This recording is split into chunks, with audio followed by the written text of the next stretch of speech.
ആ അമ്മേ അനക്ക് കപ്പ് കിട്ടി.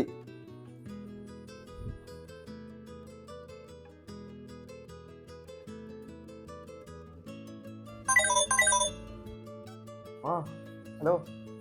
ആ സാറേ. ഓ ജോലി ശരിയാ? ഓ വായി. ആ ആ ശരി ശരി, സന്തോഷം. Okay okay okay okay.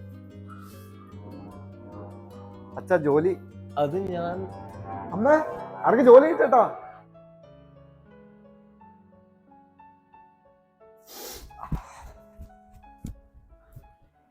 അമ്മേ ഞാൻ ഇറങ്ങുന്നേ. ഭക്ഷണം ഞാൻ പുറത്തുനിന്ന് അയച്ചോളൂ. ഒന്നിങ്ങ് വന്നേ, ഒന്ന് ഇവിടെ ഇരിക്കുക. അച്ഛാ മോനെ, ഞാൻ ജീവിതത്തിൽ ചെയ്ത തെറ്റ് എൻ്റെ മോനൊരിക്കലും ആവർത്തിക്കരുത് മോനെ. നിന്റെ കല്യാണം കഴിയും, നിനക്കൊരു മോനുണ്ടാവും. ആ മോൻ്റെ കൂടെ നീ നല്ലോണം കളിക്കണം മോനെ. മോനാ നല്ലോണം ലാളിക്കണം മോനെ. എന്നും എന്നും നീ അവനെ സ്നേഹിക്കണം. എനിക്ക് നിന്നെ കൊഞ്ചിക്കാനോ ലാളിക്കാനോ പറ്റില്ല മോനെ. ആ തെറ്റ് ഒരിക്കലും നിനക്ക് സംഭവിക്കരുത്.